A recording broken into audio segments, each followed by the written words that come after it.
Sveiki visi mūsų žiūrintys. Tęsėme kelionę po inovacijų pasaulį su technologijų ekspertais ir mokslininkais.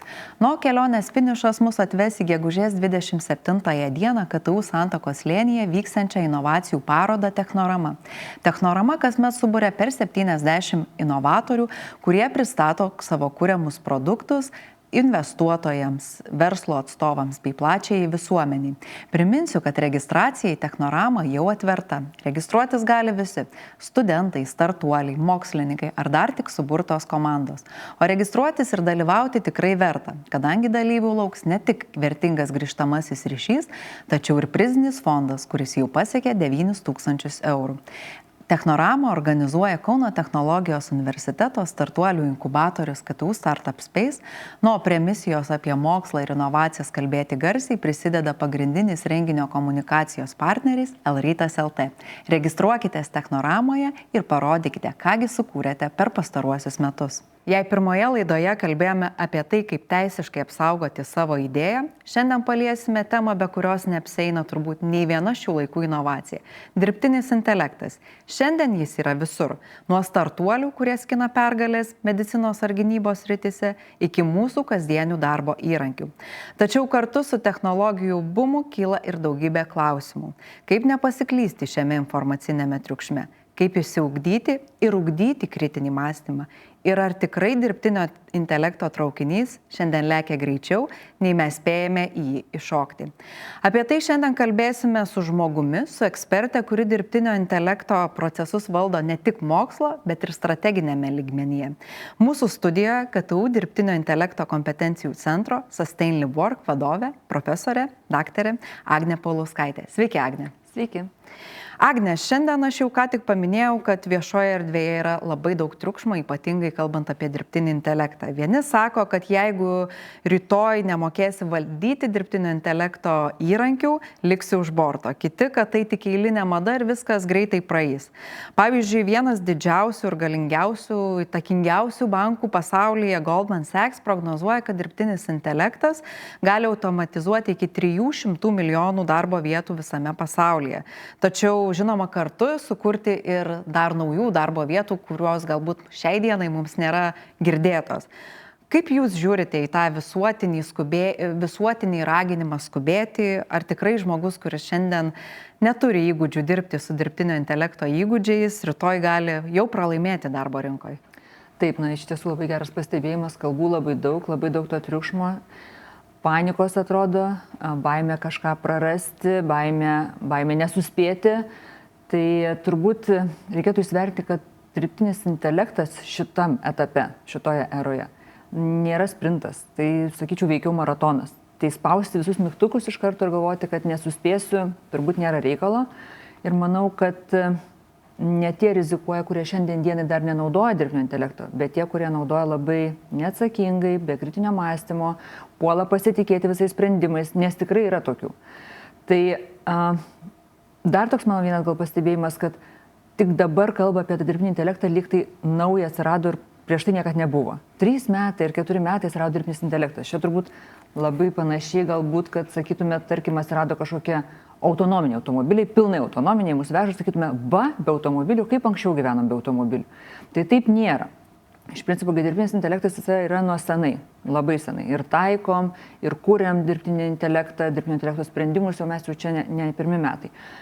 Atsiradimas kalbos modelių, atsiradimas generatyvio dirbtinio intelekto pakeitė visą. Toks kaip atsirado wow efektas, nes galime kalbėti su dirbtiniu intelektu. Ir jis tapo toks prieinamas visiems žmonėms. Jeigu anksčiau dirbtinį intelektą taikydom vis tiek įmonių kažkokiem uždaviniam, kažką optimizuoti, kažkuriuose vietose gal prognozuoti kažką, ar ne, tai buvo tikrai orientuota tik į kažkokių įmonių modernius sprendimus, į inovacijas ir čia atsirado dirbtinis intelektas.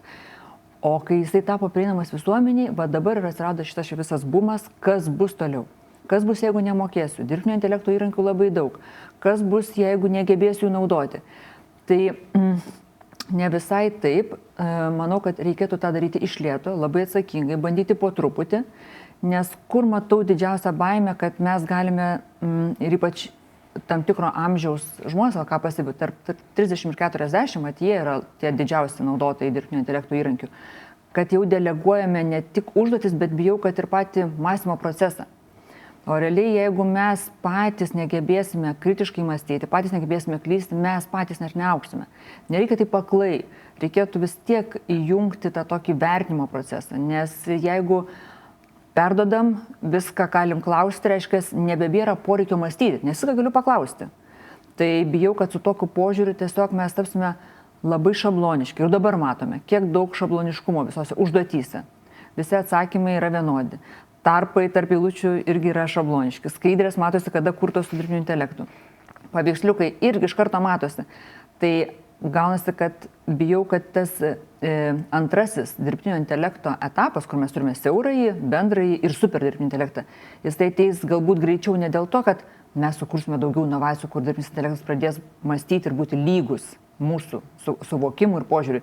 Mes patys degraduosime, mes pasitrumpinsim tą etapą per savo negebėjimą kritiškai mąstyti. Mes tapsime mažiau intelektualus. Tai aš bijau va šito labai etapų ir todėl tas dirbtinio intelekto bumas, jisai turi ir teigiamų, ir neigiamų. Įrankiais naudotis verta išmokti, bet reikia savo pasižiūrėti, kur juos pritaikyti. Taip aklai visur naudoti ir sakyti, kad visi tie, kurie nemoka, praras darbą, tai tikrai taip nėra, nes yra daug darbų, kuriuose galbūt šiam etape tiesiog nereikia to dirbtinio intelekto. Arba reikia labai nedaug. Tai reikia savo pasižiūrėti, kur gali prisitaikyti, kokioj kasdieniai veikloje ir kokioj darbiniai veikloje.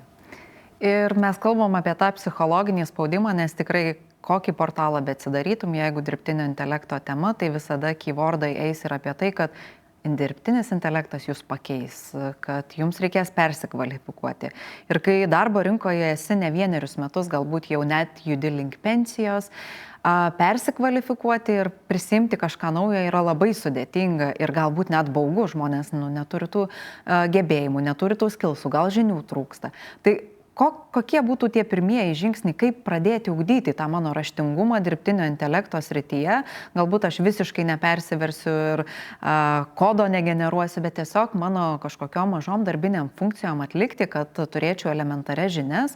Kaip ir pati paminėjo, tą raštingumą turiu omeny ne tik naudotis įrankiais kalbėtis, bet ir atskirti, kad tai, ką pasako dirbtinis intelektas, kartais vadinama haliucinacijom, nes sako užtvirtintų tonų, tačiau atsakymas gali būti visiška nesąmonė ir žmogus, neturintis jokios patirties raštingumo, gali būti tiesiog suklaidintas ir pirminė ta patirtis su dirbtiniu intelektu nebus jinai teigiama. Tai jeigu esu seniai darbo rinkoje, man yra sudėtinga šiek tiek dar suprasti, kaip pradėti ugdyti tą raštingumą dirbtinį intelektą. Labai geras pastebėjimas iš tikrųjų, kad nuo ko pradėti, kai apstu mokymu. Rinkoje pilna reklamų, kur sako 10 promptų ir tavo gyvenimas pasikeis. Per 2 valandas tapk dirbtinio intelekto ekspertų. Akcija šiandien buvo 300 eurų, dabar 50 eurų. Ateik nemokamai. Tikrai pasirinkimas yra labai didelis ir aš bandau net įsivaizduoti, kaip tam žmogui iš tikrųjų atsirinkti, į kokius mokymus eiti, kur tą kompetenciją pasikelti. Nes teikia nuo įmonių, mokslo įstaigų iki, nežinau, pavienių freelancerių, kurie irgi sako, ateikit išmokysiu, kokius įrankius naudoti. Tai iš principo reikėtų štai vengti tokių, kad per 2 valandas ir būsi ekspertų. Pasižiūrėti, ką realiai moko. Kas tokie moko. Nes vėlgi reikėtų mąstyti, kad ne tik įrankiais naudoti, bet kur mokina, ką užklausti ir kaip vertinti rezultatą.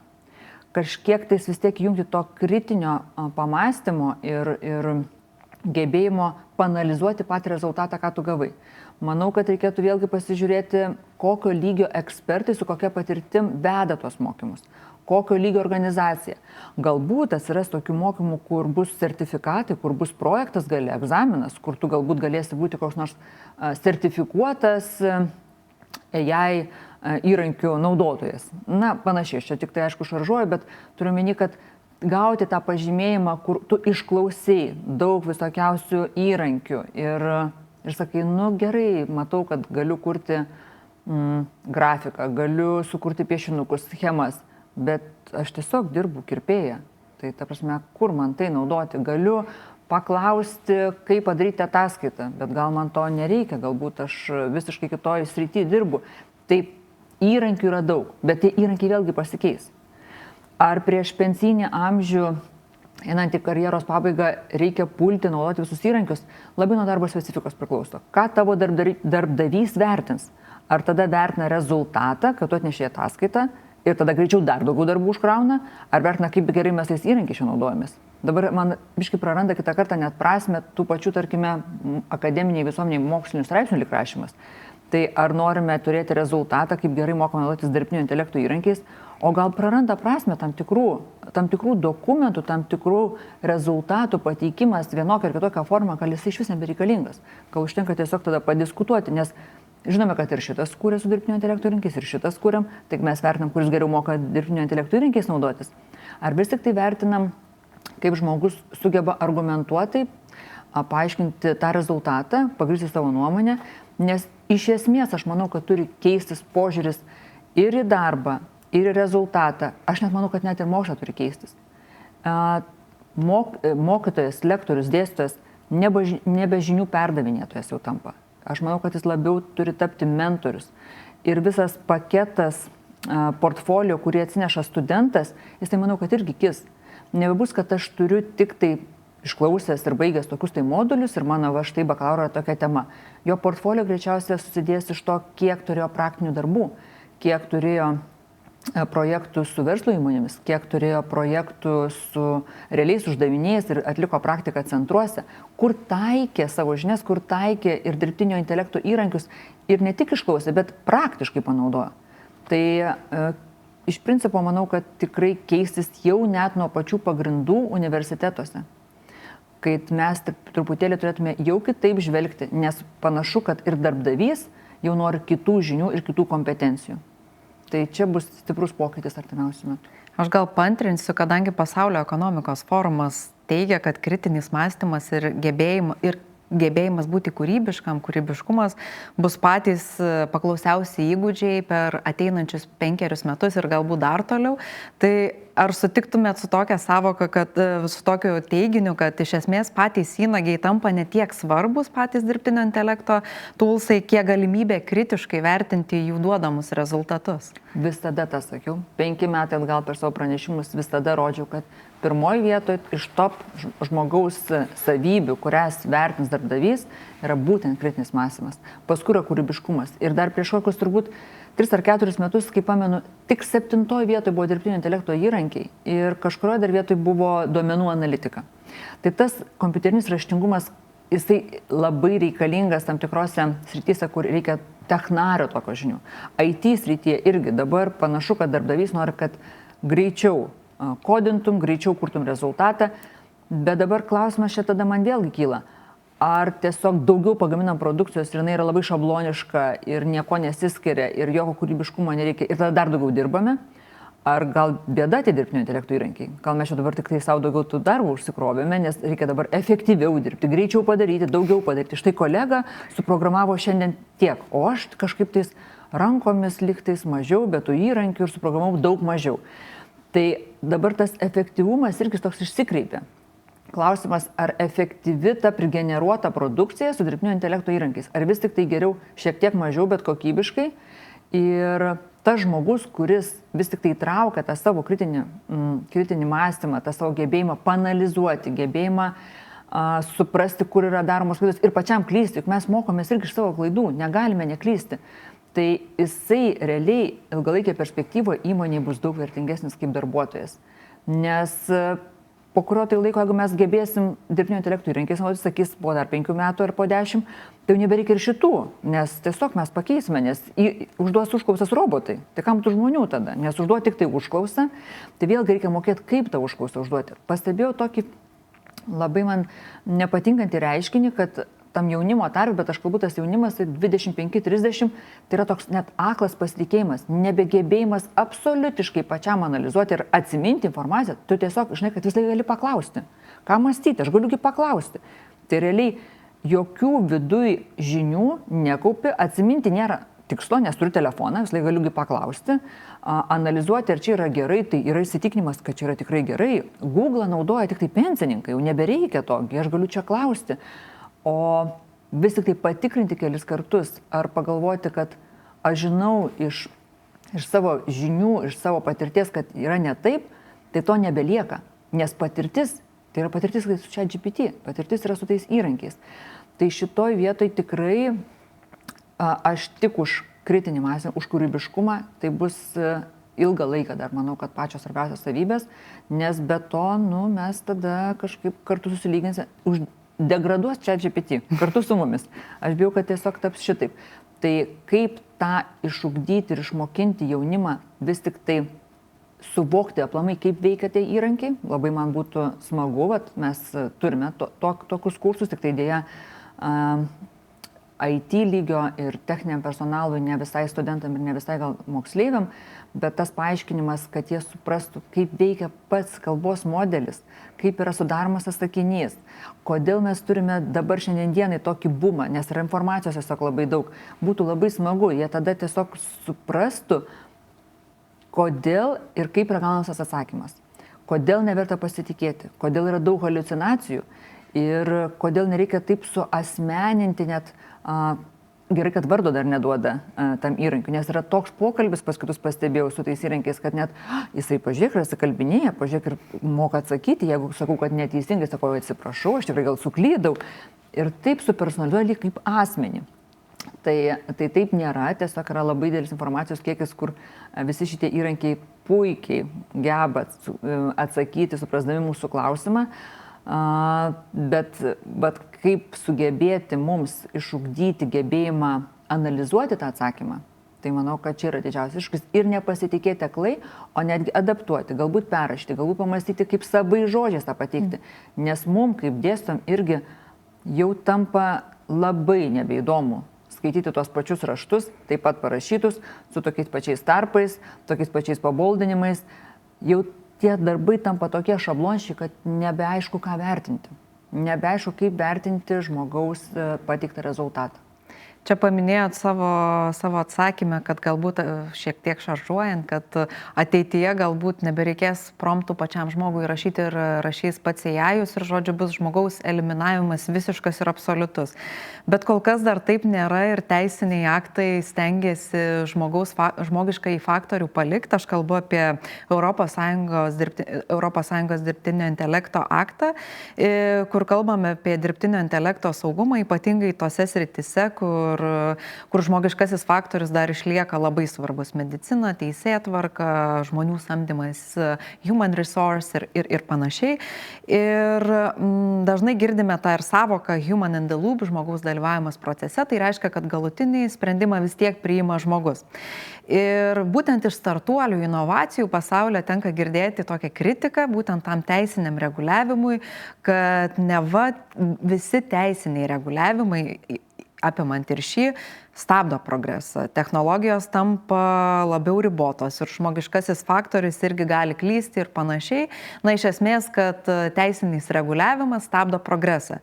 Tai aš norėjau paklausti jūsų kaip ekspertės nuomonės, ką jūs manote ir kokia tai yra reikšmė technologijų raidai, vystymuisi. Ir kadangi mes kalbame apie ES, mes patys esame ES, kaip kitos rinkos ir kitos šalys tvarkosi teisinėje dirbtinio intelekto reguliavimo sferoje, bet pirmiausia, kaip jūs pati vertinate šį teisinį reguliavimą?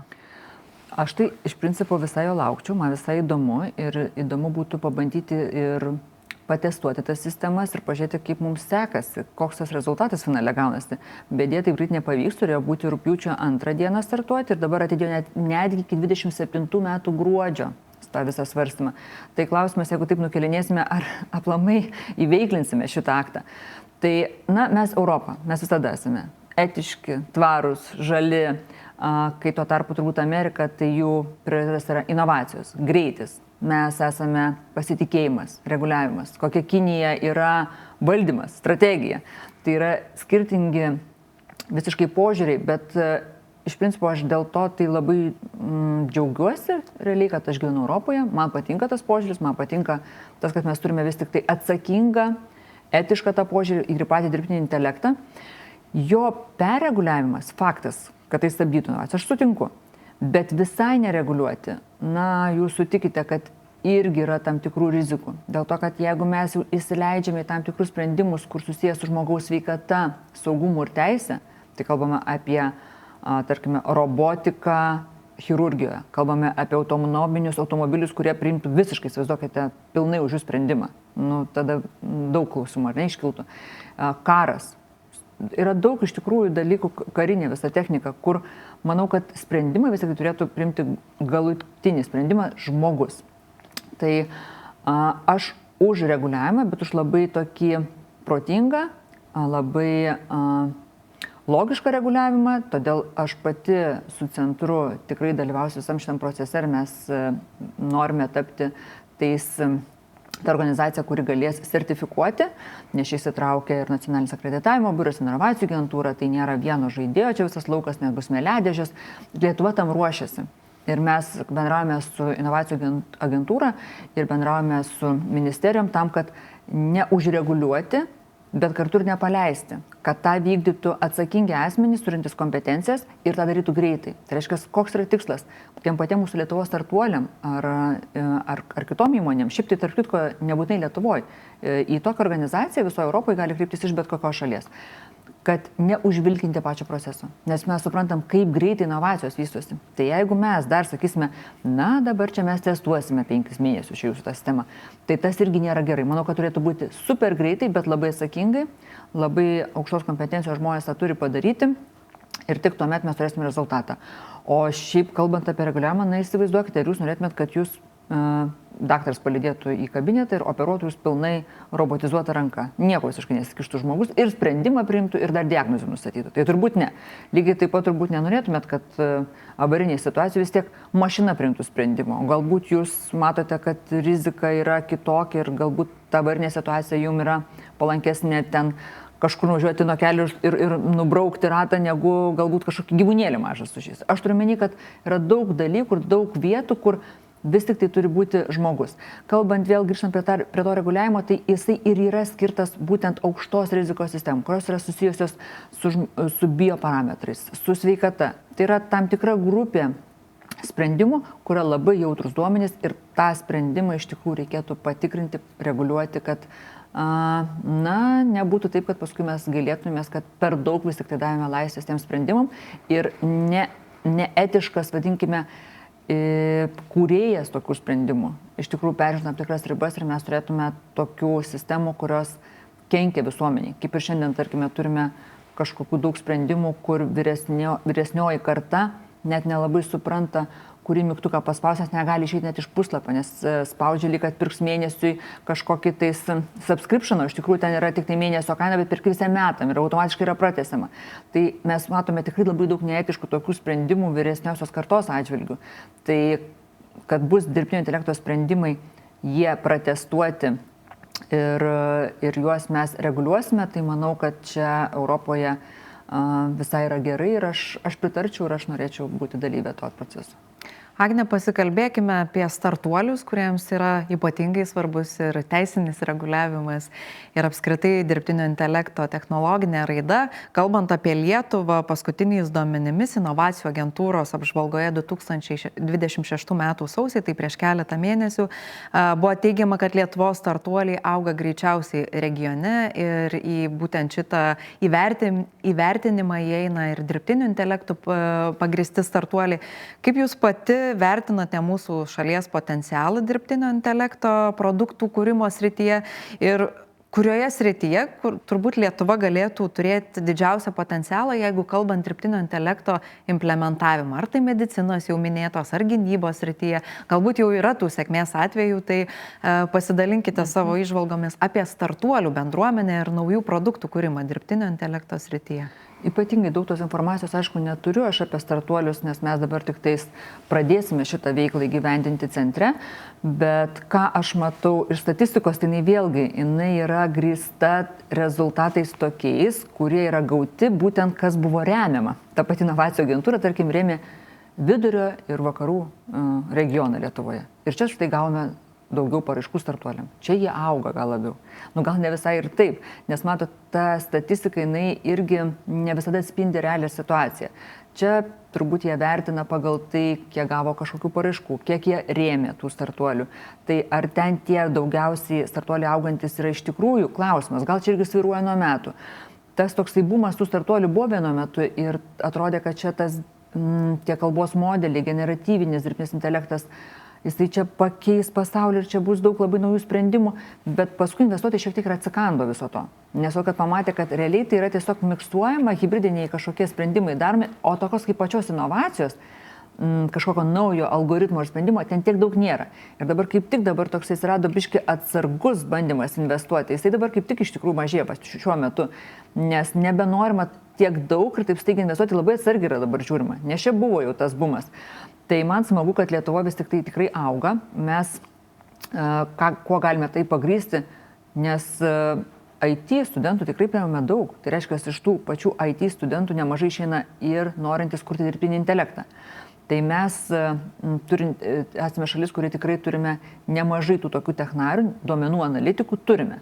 Kiek iš jų išsivysto į gerą produktą, manau, ateityje pamatysime. Man smagu, kad iššauna tokie kai kurie rezultatai ir mes matome gerų pavyzdžių. O kad medicina, tai jau irgi, nežinau, 5 turbūt metai prognozuojama, kad būtent šitam sektoriui labiausiai augs dirbtinio intelekto potencialas ir čia labiausiai reikėtų kurti ir investuoti. Viena iš prioritetinių aplamai, manau, sričių, ne tik Lietuvoje, bet ir pasaulyje. Kiek tai šaus pramonėje, sunku pasakyti. Mes esame plus dar softininkai, mums yra visą laiką lengviau kurti tą tokį programinį sprendimą, reiškia softo, taip, nes jis tai yra ir aiškesnis, ir greičiau pasiekiamas, ir mažiau gal rizikingas, negu eiti kokią nors robotiką arba kurti techninę įrangą, tai yra žymiai sudėtingiau. Tai jeigu žiūrint į startuolius, jie yra visi tokie softo pagrindų sukurti kažkokie sprendimai, taikant naujasias kažkokias technologijas. Transportas pas mus nėra taip stipriai išvystęs, bet galėtų būti, o toliau gynybinis sektorius man būtų labai smagu, bet čia gal vėlgi turi atsirasti palaikymas ir iš pačio kamo.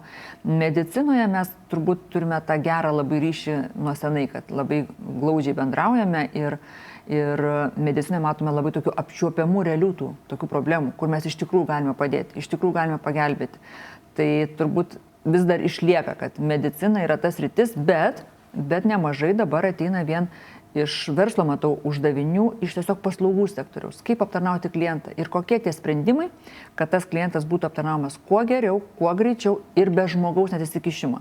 Net jeigu žmogus nedirba tuo metu, dirbtinio intelekto agentas, intelektiniai tie agentai aptarnavimo sferoje, jie dabar visiškai yra ant bangos, vadinkime, ir kaip pagelbėti asmeniui, net ir jeigu tuo metu nėra dirbančio to personalo, nėra dirbančio asmens, vis tiek dirbtinis intelektas gali puikiai jį panaviguoti, jam atsakyti, padėti. Tai dabar yra visiškai bumas tokių sprendimų. Tai manau, kad akcentuosime į klientų aptarnavimo ir paslaugų sektorių. Be medicinos dar bus šitas sektorius. Agne, jūs atstovaujate dirbtinio intelekto kompetencijų centrui tvariam gyvenimui ir darbui, Sustainable Work, gražių pavadinimų, kuris vienyje 4 didžiuosius Lietuvos universitetus.